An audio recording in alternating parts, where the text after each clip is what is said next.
नमस्कार दोस्तों, हमारे यूट्यूब चैनल एग्जाम लर्नर में आपका स्वागत है। दोस्तों, आज के इस वीडियो में हम लोग यूपी पीसीएस एग्जाम 2022 सामान्य अध्ययन पेपर के लिए भारतीय अर्थव्यवस्था के कुछ महत्वपूर्ण प्रश्नों को देखेंगे। इसके पहले जो है भारतीय इतिहास, भारतीय राज्य व्यवस्था, भूगोल, पर्यावरण एवं पारिस्थितिकी के साथ में यूपी स्पेशल और करंट अफेयर्स का वीडियो जो है चैनल के प्लेलिस्ट में अपलोड कर दिया गया है। तो जो लोग नहीं देखे हैं, चैनल के प्लेलिस्ट में जाके आप वहां से सभी वीडियो को देख सकते हैं। यूपी पीसीएस का एग्जाम डेट है 12 जून 2022। तो वीडियो को आप लोग लाइक शेयर कर दीजिएगा। चैनल पर पहली बार आए हैं, चैनल को सब्सक्राइब कर लीजिएगा, साथ में बेल आइकन को प्रेस कर लीजिएगा, जिससे आने वाले अगले वीडियो का नोटिफिकेशन आपको पहले मिलता रहे। तो आइए शुरू करते हैं। तो यहाँ पे आप देख सकते हैं भारतीय अर्थव्यवस्था में जो पहला क्वेश्चन दिया गया, स्टॉक एक्सचेंज में सट्टेबाज क्या हैं? तो तेजड़िया हो गया, मंदड़िया और स्टैग, ये भारतीय जो है देखा जाए स्टॉक एक्सचेंज में ये सट्टेबाज हैं। फिर है भारत में कृषि सामानों के निर्यात में सम्मिलित है। तो इसमें जो आपका नेफेड है, स्टेट ट्रेडिंग कॉरपोरेशन है और एमएमटीसी है।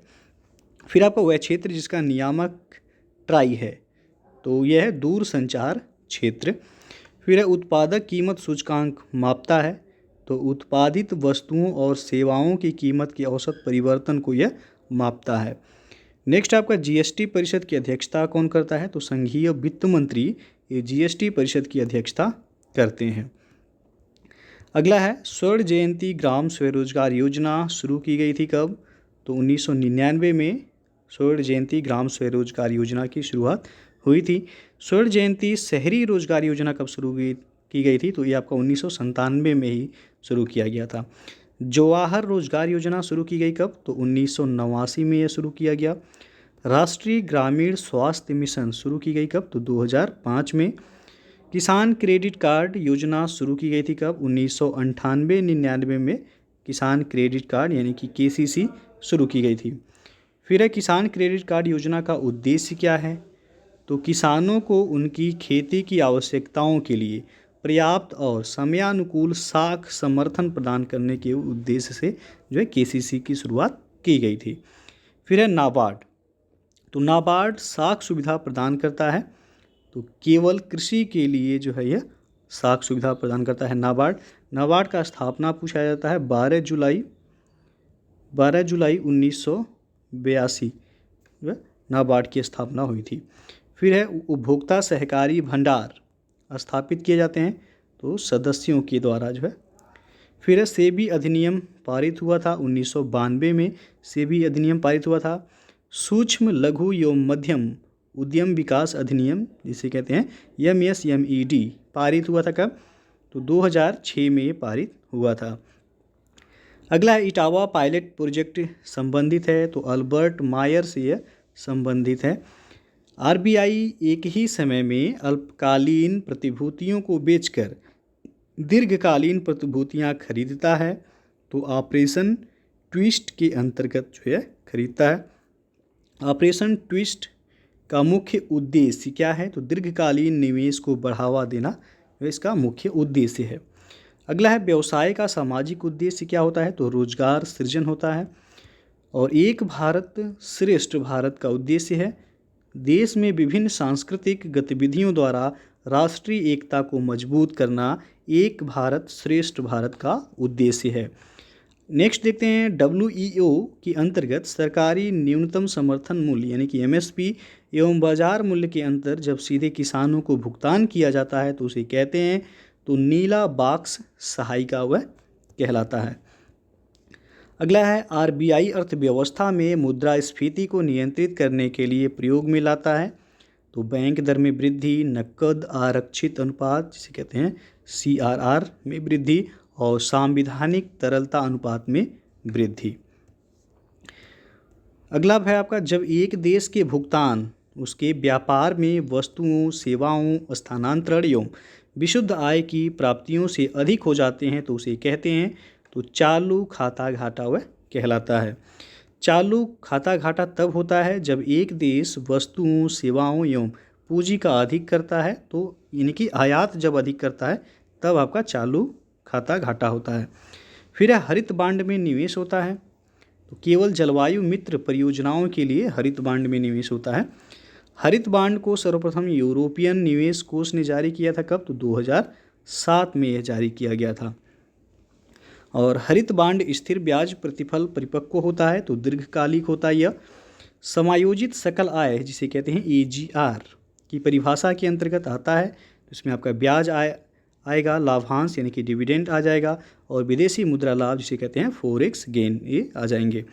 फिर है लैंगिक सामाजिक मानक सूचकांक जारी किया जाता है, तो संयुक्त राष्ट्र विकास कार्यक्रम यानी कि UNDP के द्वारा यह जारी किया जाता है लैंगिक सामाजिक मानव सूचकांक। फिर है भारतीय लघु उद्योग विकास बैंक जिसे कहते हैं SIDBI, इसका मुख्यालय कहाँ अवस्थित है? तो SIDBI का मुख्यालय देखा जाए तो लखनऊ उत्तर प्रदेश में अवस्थित है। उत्तर प्रदेश के उद्यमियों को उद्योगों एवं उद्योग लगाने में सहायता करता है, तो यह उद्योग बंधु सहायता करता है। मौद्रिक नीति क्या है? तो प्रभावी मांग को नियंत्रित करने हेतु प्रत्यक्ष उपाय का मौद्रिक नीति कहलाता है। भारत सरकार ने 13 मई 2020 को आत्मनिर्भर भारत पैकेज के अंतर्गत MSME की नई परिभाषा घोषित की है। यह प्रभावी है, तो 1 जुलाई 2020 से यह प्रभावी है। अगला है राजस्व तटस्थ दर संबंधित है, तो वस्तु एवं सेवा कर यानी कि GST से यह संबंधित है। अंतर्राष्ट्रीय मुद्रा कोष के ऋणों का उपयोग किया जा सकता है, तो भुगतान संतुलन में अस्थायी कमी को पूरा करने के लिए किया जा सकता है। अगला देखते हैं मुद्रास्फीति लाभकारी होती है, तो देनदार के लिए यह लाभकारी होती है। और वह मॉडल जिस पर प्रथम पंचवर्षीय योजना आधारित थी, तो वह था हैरोल्ड डोमर मॉडल पर यह पहली पंचवर्षीय योजना यह आधारित थी। और वह मॉडल जिस पर द्वितीय पंचवर्षीय योजना आधारित थी, ये भी पूछा जाता है, तो महालनोबिस मॉडल पर जो है द्वितीय पंचवर्षीय योजना आपका आधारित थी। पहला पूछा जाए तो हैरोल्ड डोमर मॉडल पर था और दूसरा महालनोबिस मॉडल पर था। और वह मॉडल जिस पर तृतीय पंचवर्षीय योजना आधारित थी, तो यश चक्रवर्ती मॉडल पर तीसरा पंचवर्षीय योजना आधारित था। और वह मॉडल जिस पर चतुर्थ पंचवर्षीय योजना आधारित थी, तो अशोक रुद्र मॉडल पर जो चौथी पंचवर्षीय योजना आधारित थी। महिला समृद्धि योजना शुरू की गई थी, 1993 में शुरू हुआ। महिला स्वशक्ति योजना शुरू की गई थी 1998 में। राष्ट्रीय पोषाहार मिशन योजना शुरू की गई थी, तो 2003 में शुरू हुआ। और सबरी संकल्प अभियान का संबंध है, तो राष्ट्रीय पोषण अभियान से यह संबंधित है, सबरी संकल्प अभियान। और भारत में जिन व्यवसायों का विनियोग 1 करोड़ तक तथा कारोबार 5 करोड़ तक है, उन्हें माना जाता है, तो सूक्ष्म उद्यम माना जाता है। कंपनी अधिनियम पारित हुआ था, तो आपका 2013 में कंपनी अधिनियम पारित किया गया। भारतीय संविदा अधिनियम कब पारित हुआ था? तो 1872 में यह पारित हुआ था। नेक्स्ट है साझेदारी अधिनियम पारित हुआ था कब? तो यह आपका 1932 में साझेदारी अधिनियम पारित किया गया। वस्तु विक्रय अधिनियम कब पारित हुआ था? तो 1930 में यह पारित हुआ था वस्तु विक्रय अधिनियम। एक किसान जिसके पास 1 से 2 हेक्टेयर तक जोत है जो जाना जाता है, तो लघु कृषक के रूप में वह जाना जाता है। जिनके पास 1 से 2 हेक्टेयर तक भूमि होती है, तो लघु कृषक के रूप में जाने जाते हैं। ब्रेंट इंडेक्स यह संबंधित है, तो कच्चे तेल की कीमतों से संबंधित है ब्रेंट इंडेक्स। फिर है संगम योजना का मुख्य उद्देश्य है, तो विकलांगों की कल्याण वृद्धि करना से संबंधित है संगम योजना। ये आपका ROER में पूछा भी गया था। वह योजनाएं जो कौशल विकास से संबंधित हैं, तो आपका स्ट्राइव है, संकल्प और श्रेयस योजना है जो कि आपका कौशल विकास से यह संबंधित हैं। तो ये था जो है आज का जो भारतीय अर्थव्यवस्था के कुछ महत्वपूर्ण प्रश्न जो कि आपके UPPCS एग्जाम 2022 के लिए काफ़ी महत्वपूर्ण है। तो वीडियो अच्छा लगा हो लाइक शेयर कर दीजिएगा। चैनल को सब्सक्राइब नहीं किए हैं, चैनल को सब्सक्राइब कर लीजिएगा, साथ में बेल आइकन को प्रेस कर लीजिएगा, जिससे आने वाले अगले वीडियो का नोटिफिकेशन आपको पहले मिलता रहे। तो वीडियो को पूरा देखने के लिए बहुत बहुत धन्यवाद। दोस्तों अनअकैडमी पे यदि आप UPPSC या UPSSC किसी भी एग्ज़ाम की आप प्रिपरेशन करना चाहते हैं, तो आप अनअकैडमी लर्निंग प्लेटफॉर्म से जुड़ के आप अपनी तैयारी कर सकते हैं। इसके लिए सबसे पहले आपको अनअकैडमी का लर्निंग ऐप इंस्टॉल करना होगा। इंस्टॉल करने के बाद अपने मोबाइल नंबर से आप साइन अप लॉगिन करेंगे। उसके बाद आप अपने गोल को सेलेक्ट करेंगे। गोल यानी कि आप किस एग्ज़ाम की जो है प्रिपरेशन करना चाहते हैं। फिर उसी से रिलेटेड वीडियो आपको जो है सामने देखने को मिलेगा और आप जो है नीचे सब्सक्रिप्शन लेकर जो है आप अपने वीडियो को देख सकते हैं और तैयारी कर सकते हैं। तो इसके लिए जो है आप हमारे यदि आप रेफरल कोड यूज करते हैं एग्जाम लर्नर, रेफरल कोड ये आप यूज करेंगे तो 10% का आपको एडिशनल वहाँ पे डिस्काउंट मिल जाएगा। यानी कि जो भी फीस होगा उनमें आपको 10% का ये एडिशनल आपको उससे डिस्काउंट हो जाएगा। तो ये रेफरल कोड आप यूज कीजिएगा।